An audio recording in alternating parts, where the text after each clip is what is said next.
여러분 안녕하세요. 노후반전입니다. 혹시 요즘 이런 생각하고 계시진 않으신가요? 이제 은퇴도 가까워지고 내일 하나 해야 하지 않을까? 남 밑에서 평생 일했으니 이제는 내가 사장 돼야지. 가게 하나 해볼까? 요즘 무인 카페도 잘 된다던데. 이런 말 정말 많이 듣습니다. 특히 50대 이후 회사 생활이 끝나갈 무렵 퇴직금이라는 목돈이 손에 쥐어지면 사업은 굉장히 매력적인 선택지처럼 보입니다. 하지만 여기서 오늘은 조심스럽게 하지만 진심을 담아 말씀드리고 싶습니다. 50대 이후에 하는 사업 그거 정말 괜찮으신가요? 우리 주변을 보면 분명히 보입니다. 퇴직 후 가게를 차렸던 선배, 프랜차이즈에 투자한 지인, 지금은 어떻게 되었을까요? 많은 분들이 말은 안 해도 1년 안에 폐업하고 퇴직금 날리고 채무까지 안고 있는 경우가 많습니다. 왜 이렇게 되는 걸까요? 첫 번째 이유는 준비 부족입니다. 회사에서 30년 가까이 일하셨으니 자신감은 충분하실 겁니다. 그런데 사업은 다릅니다. 내가 일했던 회사는 이미 시스템이 갖춰져 있었고 나는 그 시스템의 한 파트를 맡았던 겁니다. 하지만 사업은 모든 걸 혼자 결정하고 책임져야 합니다. 시장 조사, 입지 분석, 마케팅, 운영, 세무, 법률 하나라도 놓치면 금방 흔들립니다. 두 번째는 감정적 결정입니다. 사업을 시작하는 동기가 감정에 기반할 때가 많습니다. 퇴직했으니 뭐라도 해야지. 놀고 있는 게 불안하다. 누군가는 성공했다더라. 하지만 이런 동기는 사업의 방향을 제대로 잡기 어렵습니다. 불안감은 결코 좋은 나침반이 아닙니다. 세 번째, 판을 보는 눈이 부족합니다. 요즘 유행하는 무인점포, 편의점, 카페, 치킨집, 프랜차이즈 본사에서 보여주는 자료는 언제나 화려하죠. 하루 매출 70만원, 순수익 200만원. 하지만 진짜 숫자는 다릅니다. 월세, 인건비, 마케팅비 빼면 남는 돈? 있어도 얼마 안 되거나 오히려 적자일 때도 많습니다.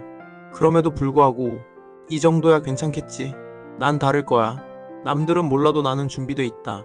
이런 마음으로 시작합니다.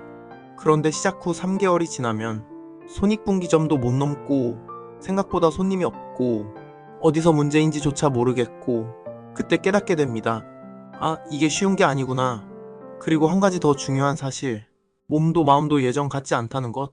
체력도 떨어지고 스트레스에 대한 회복도 느리고 24시간 신경 쓰는 게 부담스럽고 이런 상태에서 365일 운영되는 자영업을 감당하는 건 생각보다 훨씬 더 힘든 일입니다.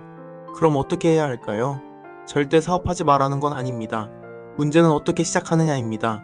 첫째, 사업은 내 감정이 아니라 시장이 결정하는 것임을 명심해야 합니다. 내가 좋아하는 걸 하는 게 아니라 사람들이 돈을 지불할 만한 것을 해야 합니다. 둘째, 작게 시작하세요. 퇴직금을 한 번에 털어놓는 건 위험합니다. 오히려 한 달에 10만원부터 벌 수 있는 모델부터 검증해보는 것. 블로그든 쿠킹 클래스든 중고 거래든 수익이 생기는 구조를 작은 실험으로 체험해야 합니다. 셋째, 사업이 아니라 투자로 접근하세요. 내가 1억을 투자한다고 생각하면 그만큼의 리스크, 수익률, 회수 가능성을 객관적으로 따져봐야 합니다.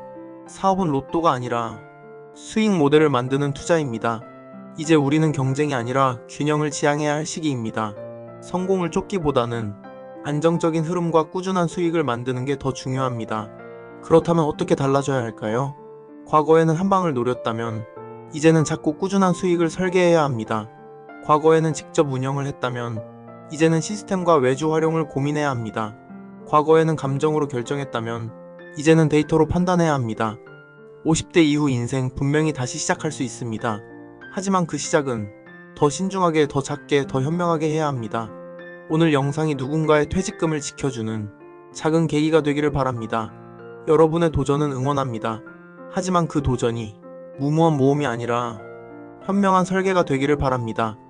50대 창업 홍보 마케팅 사기에 당했습니다. 실제 피해 사례 공개. 먼저 모두가 알아야 할 위험 사례부터 시작하겠습니다. 사례 1, 사진관 사장님의 홍보 사기 경험. 대전의 한 사진관 운영자는 이렇게 말했습니다. 네이버 지도 등록하니까 전화가 미친 듯이 왔습니다. 네이버 직원입니다. 블로그 상위 노출 한 달에 5만원. 4년 계약 120만원 부가세. 친절하게 할부까지 제안했던 광고 회사들. 결제 후엔 다음에도 네이버에도 안 뜨고 전화 한 통 오지 않았습니다. 그는 15년 동안 운영하며 이런 마케팅 사기로 총 5억 원 가까이 지출했다고 털어놨죠. 블로그 글에 올라오긴 했지만 상위 노출 유지 기간도 짧았고 결국 전화도 예약도 한 건 없었다 합니다. 이 사례는 단순한 소비자 불만이 아닙니다. 전문성 있는 사업체를 겨냥한 고의 사기입니다. 사례 2 포털 광고 대행 사기. 신문기사에 따르면 포털 상단에 올려준다더니 돈만 받고 연락 끊겼다 라는 자영업자들의 호소가 이어졌습니다. 또 다른 곳에서는 온라인 광고 대행 사기가 기승을 부리고 있다고 보도됐습니다. 3만원대 소액부터 수백만원까지 이상하게 낮은 가격을 제안하고 실제로는 아무런 결과도 없이 광고했다는 명목만 남기는 것이죠. 사례 3 포털 사칭 마케팅 사기. 부산에서는 MIC 홍보 마케팅을 돕겠다며 부산관광공사를 사칭한 사기가 발생했습니다. 공사 체면이 있으니 직접 설명하겠다며 접근해 금융 정보를 요구하는 등 교묘한 사기 수법이 등장했다고 합니다. 이런 식으로 땡땡공사, 땡땡기관에서 나왔다며 공신력을 내세워 돈을 받고는 정작 홍보도 광고도 제대로 해주지 않는 경우입니다. 사기 수법을 멀리서 보는 게 아니라 우리가 실제 마주했던 사례들이란 게 핵심입니다. 흔한 패턴은 이렇습니다. 1. 자주 듣는 친숙한 포털 기관 명칭을 도용 포털 이름, 지자체 공사, MIC 등.